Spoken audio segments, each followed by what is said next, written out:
Larsen Avatara, lahir di Surabaya, lahir setelah masa kemerdekaan tahun 1950. Keluarga saya banyak selama saya masih kecil itu, yang saya ingat yang masih hidup itu banyak sekali perempuan bude, pak bude, bule, kakak jauh dan lain sebagainya itu. Karena yang laki-laki banyak meninggal ya dalam perang itu ya, maka di Surabaya tidak bakal hilang ingatan mengenai nasionalismenya untuk membela negara itu. Ya mohon maaf ya, itu memang benar seperti itu. Kemudian saya kuliah, tetapi waktu saya kuliah, kakak saya sudah kuliah di ITS, di ITS ambil teknik sipil. Kakak saya itu luar biasa, bintang pelajar mulai dari SD, SMP, SMA. Tetapi setelah kuliah di ITS itu, dia banyak godaan-godaan. Khususnya karena pada waktu itu adalah saya sadari sekarang, setelah saya kuliah itu ngerti bahwa masyarakat saya itu masyarakat urban pada waktu itu. Suatu tantangan kebudayaan yang sangat luar biasa besarnya. Termasuk kakak saya dan teman-temannya, itu setiap hari itu bukan kuliahnya yang diseriusin, tetapi pemancar radio. Suatu budaya barat yang baru, yang sangat menarik remaja masuk di Indonesia, termasuk di Surabaya itu. Akhirnya setiap kelompok teman-teman kakak saya itu, dan kakak saya itu membuat suatu aktivitas pemancar radio itu. Nah, dari situlah muncul suatu budaya baru. Bisa bercerita macam-macam, bisa bagi perasaan macam-macam di situ. Nah, akhirnya kakak saya gagal kuliah. Sebelum gagal, babe saya bilang, kamu harus masuk kerja. Dimasukkan ke perusahaan Swiss Nestle itu. Saya tidak mau bekerja sekarang.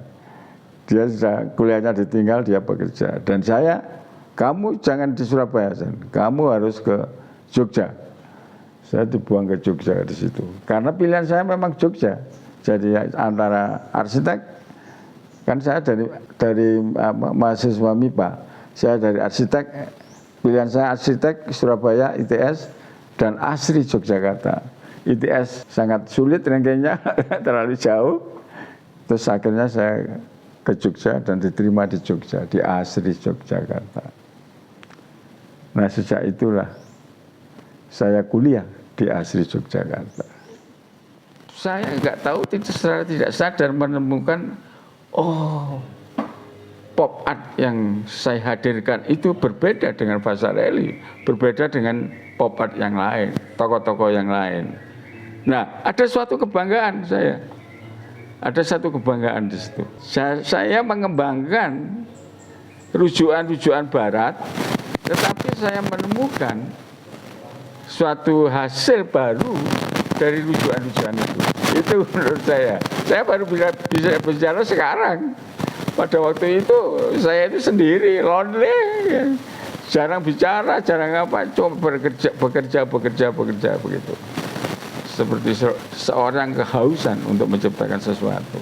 Nah, setelah kasur-kasur itu, saya mempunyai pertimbangan bagaimana kalau karya saya itu bisa awet, dalam bahan bisa awet. Saya mencoba untuk belajar menggunakan resin. Resin itu adalah bahan yang agak awet daripada besi. Meskipun lumayan awetnya dibandingkan dengan besi, maka dari resin itu saya mulai mencoba eksplorasi lagi.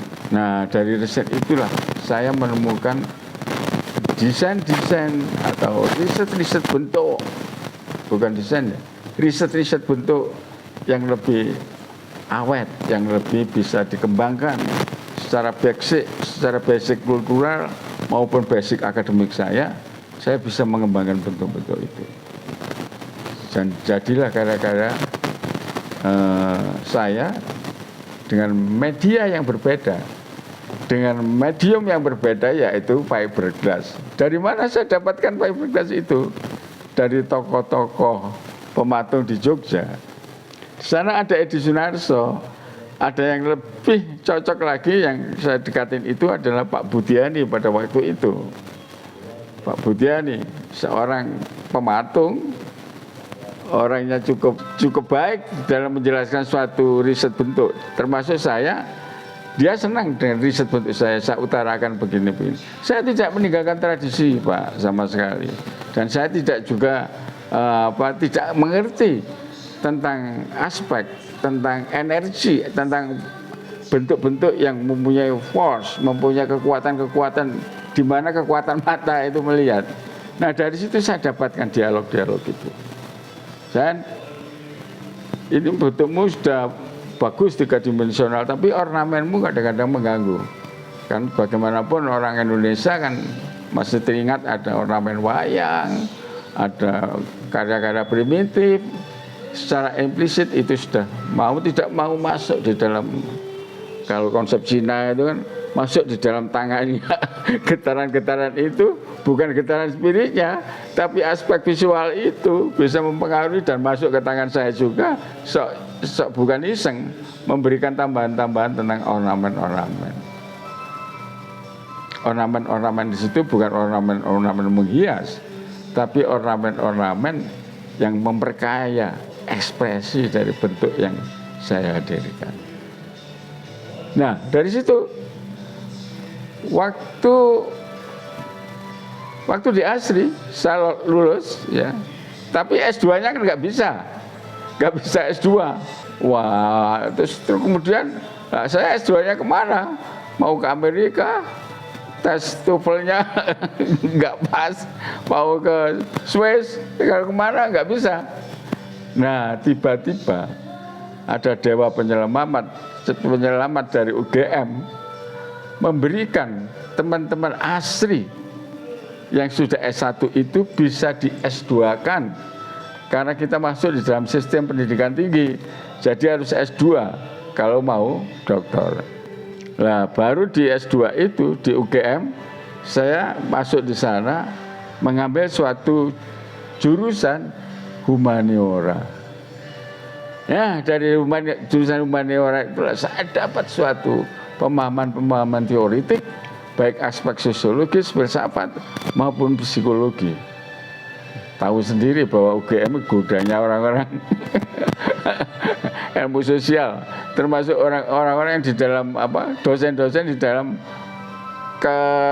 kecanggihannya di dalam ilmu-ilmu humaniora. Saya ketemu di situ dan digembleng di UGM selama S2 saya.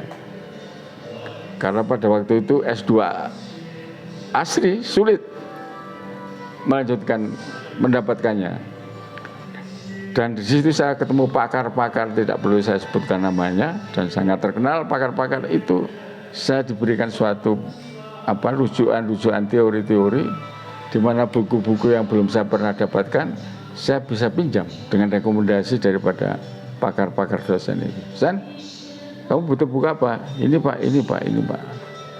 Sampai pada waktu itu ada buku-buku yang tidak boleh saya buka, tidak boleh saya lihat di perpustakaan. Saya butuh buku itu, Pak, karena saya sangat menentukan data-data saya mengenai latar belakang saya. Nah, terus kemudian saya ke salah satu dosen, beberapa dosen memberikan rekomendasi, saya bebas untuk membawa buku itu saya pelajari sebagai data di dalam penyelesaian tesis saya. Pada waktu itu tesis saya adalah kartun Indonesia, karena saya masuk dalam jurusan sejarah, saya ambil 10 tahun. Dari 1965 sampai 1975. Nah, kartun yang saya pelajari itu kartunnya teman-teman senior GM, kartunnya teman-teman mahasiswa Indonesia, ya, namanya MI, itu majalah gelap, majalah apa, dari ITB. Wah, itu kartunis teman-teman kampus itu semua membuat sketsa di sana, kartun-kartun di sana, dan menurut aku bagus banget, ekspresinya tidak bertele-tele, pesannya kena gitu, cocok banget dengan situasi saya pada waktu itu di Jogja. Dan saya berlangganan itu atau mencari lembaran-lembaran itu, setiap terbit saya dapatkan itu. Di samping juga rujukan-rujukan budaya di toko-toko koran di pinggir jalan di Malioboro itu. Suasana sangat kondusif pada waktu itu, kumpul-kumpul di Jogja, diskusi-diskusi, dialog sama senior dan junior, baik musician, ahli-ahli ahli-ahli tradisi, terus kemudian teman-teman sastra, puisi, sastra dan lain sebagainya. Akrab banget. Nah, saya mendapatkan suatu energi tambahan di situ, meskipun tidak saya aplikasikan, gitu. Meskipun tidak saya aplikasikan secara langsung karena saya pelupa. Nah, dari situ, dari perkembangan selanjutnya, saya mendapatkan suatu tahapan, nah saya harus ujian doktor. Pada waktu itu menunggu ujian doktor itu sangat sulit di Asri itu. Nggak tahu karena kasus saya, angkatan saya itu mungkin ya sebagai angkatan pelopor dalam pendidikan tinggi untuk membuka suatu jenjang doktor itu, di Asri itu. Jadi saya harus menunggu pelan-pelan sampai betul-betul saya bisa ikut kuliah doktor di Asri Yogyakarta. Karena saya dipanggil lagi oleh Asri, kamu bisa menyelesaikan doktor kamu. Jadi Asri pada waktu itu naik rankingnya itu menjadi bisa membuka doktor. Nah, dari situlah saya mulai mencoba untuk tidak hanya riset bentuk, tetapi riset isi, riset ide. Tidak hanya bentuk, tetapi riset ide. Nah, apa yang saya keluarkan di situ, di karya-karya terakhir ini, saya mencoba bahwa tidak hanya optik yang saya temukan waktu S1 itu, tapi saya kembangkan dengan medium baru yang awet, tetapi saya sudah mencoba untuk memunculkan suatu dinamika, suatu gerak real, bukan dinamika pemikiran, tetapi dinamika real di dalam suatu karya seni. Bahwa karya seni itu bisa berputar, bisa dipindahkan kemana-mana, riset ide saya itu, dan karya seni itu bisa memberikan suatu kesempatan, bisa memberikan suatu value yang dimensi gaungnya itu lebih luas daripada dimensi gaung lokal. Nah, pada waktu doktor itu, dalam proses sekolah doktor itu, saya sudah secara konsisten menyatakan bahwa karya saya judulnya adalah biomorfik, abstraksi biomorfik, saya abstraksikan lagi, jadi biomorfik saya abstraksikan lagi menjadi abstraksi biomorfik sebagai simbol yang sangat luas auranya di dalam iptek saya, di dalam banyak iptek saya itu, ya, di dalam tangkapan-tangkapan ini saya itu, ya, pemikiran, perasaan dan sebagainya itu, dalam insap saya itu, bahwa ekspresi dari masyarakat yang tertindas. Jadi dari situasi real saya fokuskan, saya abstraksikan menjadi suatu simbol atau suatu hasil perenungan, pemikiran atau insap itu, ya, saya rumuskan di dalam suatu bentuk, yaitu abstraksi biomorfis. Dan di mana abstraksi biomorfis itu, karena teknologi saya tidak sampai, saya tidak bisa menggerakkan karya saya itu. Padahal capaian saya itu seharusnya karya itu ada semacam robotik, ada semacam gerak, ada semacam dinamik. Tetapi saya tidak bisa, saya tawarkan siapapun yang siap untuk bisa merealisasikan monumen saya, patung saya atau karya modern saya terakhir itu, ya, silakan. Saya tidak mampu untuk itu, maka saya sebutkan baik robotik, baik ahli konstruksi, metalurgi dan lain sebagainya. Ayolah kerjasama bagaimana membuat suatu monumen perdamaian yang pada waktu itu bahwa eksploitasi yang dilompat-lompati masih berjalan, membuat suatu monumen perdamaian dunia di mana merupakan suatu patung abstraksi biomorfik, patung kinetik, patung yang gerak. Ya, itu yang ide saya yang terakhir. Dan yang sekarang saya baru menyelesaikan suatu riset ide saya lagi, belum selesai. Nah, sekarang ini, tahun ini saya mencoba untuk memberikan suatu pemahaman, meskipun itu belum bisa direalisasikan, bahwa tidak hanya patung kinetik lagi, tetapi patung itu sudah menjadi suatu patung itu sudah menjadi sesuatu yang sudah lepas dari dataran bumi, dan patung itu bisa terbang, bisa di atas. Tentu saja bentuknya bukan pesawat atau bukan seperti U-boat itu, tapi bentuknya adalah cahaya. Nah, cahaya ini saya sedang masuk untuk mendalami suatu riset di dalam AI. Sangat mungkin peluang di situ. Nah, saya baru meraba ke sana, baru meloncat ke sana. Bagaimana konsep saya itu bisa muncul di dalam suatu udara, ya, dan itu bisa diremot, seperti pelangi itu bisa diremot. Kalau orang Inggris membutuhkan bisa diremot ke Inggris, orang Arab membutuhkan bisa diremot ke Arab, dan bangsa-bangsa yang lain yang membutuhkan bisa diremot ke sana. Itu gagasan saya terakhir. Entah itu tercapai atau tidak, tapi pemikiran itu, perenungan itu nantinya akan sampai di situ. Nah, kalau sampai di situ karyamu mana? Sangat sulit, karena itu tidak main-main. Tapi karena itu secara ideal, secara gagasan, secara riset ide itu sudah ada. Keinginan membuat suatu karya yang bisa diremot di udara seperti pelangi, ya, yang bisa diremot kemana-mana. Nah, karya itu bisa diapresiasi. Judulnya adalah abstraksi biomorfis, di mana muatannya adalah suatu ekspresi ketidakberdayaan manusia di dunia ini. Ekspresi ketidakberdayaan manusia hidup di dunia ini. Itu gagasan pokok saya. Nah, pemahaman riset bentuknya, saya menemukan bentuk-bentuk itu. Bentuk-bentuk abstraksi biomorfis itu yang didapatkan dari amuba, protozoa, dan lain sebagainya.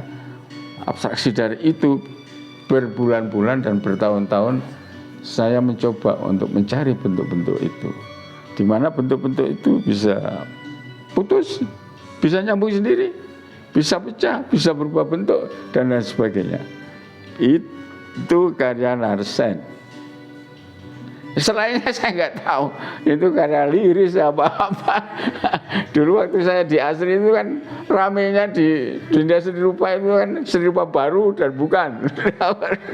Aku nggak di situ. Aku ternyata bermain sendiri gitu loh. Bermain sendiri tentang riset. Saya tahu harus ada riset bentuk dan riset ide. Karena tanpa itu, nah, menurut aku nggak pas. Nah, dalam hasil riset saya itulah sangat tepat untuk memunculkan suatu patung kinetik perdamaian dunia mengenai abstraksi biomorfis itu, dan kelanjutannya tidak hanya di patung itu kinetik, meskipun saya tidak dapat merealisasikannya itu. Tentu saja keterbatasan seseorang, apalagi di Indonesia, harus mencari koneksi-koneksi yang pas. Dan tidak ada kesepakatan untuk seluruh dunia. Seniman ini harus didukung, seniman ini harus didukung. harus dinyatakan ide-ide kreatif itu, ide-ide gagasan humanis itu. Belum ada, sampai sekarang pun belum ada itu. Nah seperti ini, saya bermain sendiri aja sampai sekarang. Meskipun dulu karena saya itu dipinjamin teman-teman, pameran sana, pameran sini, pulang dekok, pecah. Sekarang saya membuat studio kecil, ya bukan apa sih, saya dengan keterbatasan biaya saya, dengan keterbatasan umur saya, tidak ada siapa-siapa penyopang gitu, berdiri sendiri seperti teman-teman yang lainnya kan begitu di Indonesia ini. Kadang-kadang bagi yang basah ya basah, bagi yang kering kayak akan idenya tok yang tidak dapat apa-apa. Ini kan sayang. Ini kan sayang. Tidak ada keseimbangan antara karya-karya perupa-perupa kontemporer Indonesia. Nah, kalau ada pemikiran-pemikiran itu kan lebih bagus. Survei, di samping survei geografis, survei ke studio-studio kreatif itu sangat menarik. Itu menurut saya. Nggak tahu kalau pemikiran-pemikiran Kementerian Kebudayaan, Kementerian Pendidikan Tinggi dan lain sebagainya itu juga memikirkan itu. Tapi sampai sekarang saya tidak dengar. Saya kan juga ngajar di UNS, Universitas 11 Maret Surakarta saya di situ. Dan kebetulan ada Fakultas Seni Rupa. Dan sekarang fakultas itu mudah-mudahan bisa menjadikan suatu prototipe, bisa memberikan suatu, ada orang-orang kreatif di situ, ya. Meskipun sangat sulit mencetak, seniman itu kan tidak bisa dicetak, muncul dengan sendirinya, ya. Nah itu dari situ mudah-mudahan Universitas 11 Maret mantan saya mantan saya aktif di situ, tapi saya sekarang masih diperpanjang, masih dipakai, mungkin kurang 1 tahun atau berapa bulan lagi gitu sudah pensiun. Tetapi karakter-karakter, riset ide dan riset bentuk untuk penciptaan karya saya tanamkan betul bagi mahasiswa saya. Selama saya diberi kesempatan untuk ngajar, itu saya tanamkan. Karena godaan-godaan untuk ke sana itu sangat besar. Godaan-godaan aplikasi suatu karya yang instan itu kan sangat besar. Nah, maka itu sebagai pembimbing, sebagai tentu saja sebagai pengelola kreativitas Indonesia, tentu saja permainannya tidak hanya Indonesia tetapi dunia kan. Nah itu saya dapat amanah dari perguruan tinggi saya tertua saya itu, yaitu ASRI itu, perguruan tinggi yang bukan tertua, perguruan tinggi yang mendewasakan saya itu. Saya amanahmu mengenalkan karya seni rupa modern dan keindahan kepada temanmu, kepada kolegamu, maksudnya kepada bangsa. Karena paling tidak itu jarang sekali muncul dari situ. Hanya beberapa tokoh senior itu pun menjadi menjadikan perhatian dalam kebudayaan nasional. Kamu paling tidak bisa mencontoh itu meskipun jangkauannya berbeda. Nah, itu saya bawa ke kampus bahwa jangan main-main dengan perkembangan seni rupa modern Indonesia. Jangan abal-abal. Jadi pada sampai kepada target kamu harus menguasai S1, minimal mahasiswa itu sudah ngerti tentang riset ide dan riset bentuk. Gitu. Jadi mungkin aku ngimpi ya. Dikatakan teman-teman tuh, oh harus ini semua ngimpi dong ya. Ya nggak masalah. Ya memang itu pikiran saya. Dan itu riset bentuk saya. Nah sekarang bisa dilihat di studio saya yang kecil ini. Dan pada waktu itu kan saya tidak punya studio. Karena itu saya tumpuk di rumah sampai banyak yang rusak. Nah sekarang pelan-pelan saya nyicil studio ini, akhirnya jadi. Dan ada semua karya-karya perjalanan saya. Mulai dari saya bagaimana mengembangkan optical art itu sampai dengan suatu karya bahwa ada monumen kinetik abstraksi biomorfis, di mana muatannya adalah suatu ide, suatu gagasan untuk membuat perdamaian dunia. Dan sampai akhir yang belum saya buat, bagaimana saya menciptakan suatu karya yang tidak di dasar lagi, yang tidak di floor lagi, tetapi sudah naik ke atas, sudah terbang, dan bisa digerakkan oleh remote, bisa dimunculkan di mana-mana. Siapa yang menginginkan bisa digerakkan ke sana, digerakkan. Ya ini semakin berat lagi daripada kinetik, daripada patung kinetik itu yang sudah saya tawarkan di disertasi saya, bahwa mau siapapun silakan merealisasikan patung kinetik abstraksi biomorfis ini. Saya tidak mampu dan tidak ada kemampuan untuk ahli konstruksi, ahli robotik, ahli metalurgi, dan ahli-ahli yang lain di situ. Nah, ini sudah tawaran. Ide saya itu gak iso tak gawe dhewe, gak iso digawe wong negara telu apa negara loro, tapi semuanya yang kuyung. Kalau bisa, kalau setuju dengan muatan daripada patung kinetik biomorfis itu, abstraksi biomorfis itu, bahwa patung ini adalah menyiratkan, memancarkan suatu perdamaian dunia. Daripada perang terus, menurut aku loh, daripada perang terus apa ya toh, seniman baru berbicara. Kalau diakuin, kalau tidak ya sudah. Sebagai statement temuan saya sudah melontarkan itu lewat dokter di ASRI saya yang kemarin itu, dan barangkali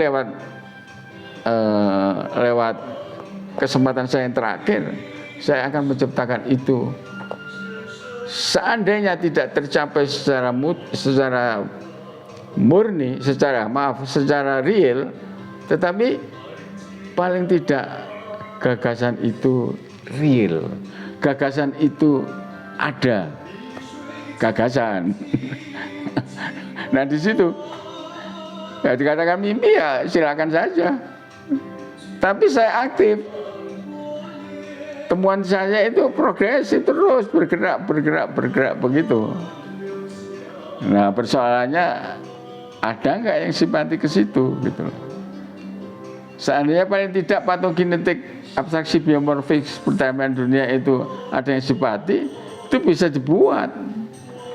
Ya patung kinetik itu bergerak, itu bisa seperti saya katakan tadi, saya dibentuk dari amoeba protozoa, suatu makhluk yang aneh, bisa berputar, bisa memecahkan diri, bisa ketemu lagi, dan bisa bermacam-macam. Barangkali nanti, mudah-mudahan aja usaha Bapak Sigit ini bisa memberikan suatu penanya atau dialog setelah itu dengan saya atau dengan yang membuat ini, yang membuat video. Aku orang yang dalam posisi ini aku nggak pernah keluar banyak bicara dan ya saya nulis sedikit karena hubungannya dengan kampus harus ada penelitian dan lain sebagainya. Tetapi seolah-olah suara daripada orang yang nggak pernah bersuara. Jadi ya monggo saja lah. Begitu bersuara seperti ini saya. Tapi karena saya jalan terus, dan sampai sekarang pun dokumen-dokumen itu masih tersimpan di dalam studio saya di Solo, di Bengawan Solo. Sekian dulu ya. Mudah-mudahan apa yang saya lontarkan ini merupakan unek-unek saya yang benar-benar harus saya sampaikan begitu loh. Sehingga harus saya profesor, jangan sampai ada begitu. Saya tanggung jawab betul sebagai pegawai negeri. Saya bertanggung jawab betul tentang penciptaan karya seni rupa, khususnya seni rupa modern dan atau kontemporer. Itu menurut saya. Ya mungkin bisa dengan kehidupan misalnya gitu. Tidak bisa. Karena saya banyak di studio, diam, dan sekarang sudah menghindari pameran-pameran bersama itu karena ya kondisi saya, situasi saya, bagaimana risiko pameran dan lain sebagainya dan lain-lain. Jadi sebetulnya itu bukan keterbatasan, tetapi saya sudah sampai di sana. Saya harus berpikir jauh. Udahlah, kalau kepingin dialog, datang aja ke studio saya di Solo, ya, di Panjangrejo, Bengawan Solo. Jadi dekat juga dengan jembatan Bengawan Solo. Desanya namanya Panjangrejo. Gangnya Gang Anggrek. Sudah, di sana ada rumah RSS. Rumah RSS, tetapi saya di situ saya ada tambahan tanah di belakangnya yang saya pakai sebagai studio saya untuk menyimpan karya-karya saya. Karena waktu di perumahan tidak mungkin saya bisa menyimpan karya.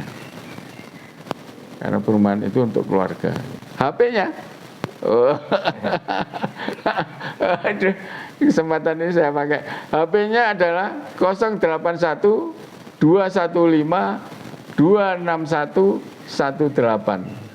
Ya. Narsen Avatara Solo. Karena saya tinggal di Solo. Maaf ya. Jadi Prof, untuk pesan para seniman-seniman muda di kota Solo dan sekitarnya, atau untuk seniman-seniman nasional, sebagai profesor penciptaan seni, bagaimana ini pesannya? Aku itu serba banyak masalah. Waktu profesor, wartawan itu mengeksposnya itu profesor seni rupa pertama kali di Indonesia. Lah ya profesor kan disinggung. Aduh, yang dari Amerika, yang dari luar negeri, dan yang dari mana, kan kesinggung. Maksudnya saya itu profesor pertama kali secara linear dalam pendidikan seni rupa di Indonesia. Ya memang benar. Saya kan generasi cukup tua. Saya kan generasi saya kan generasi yang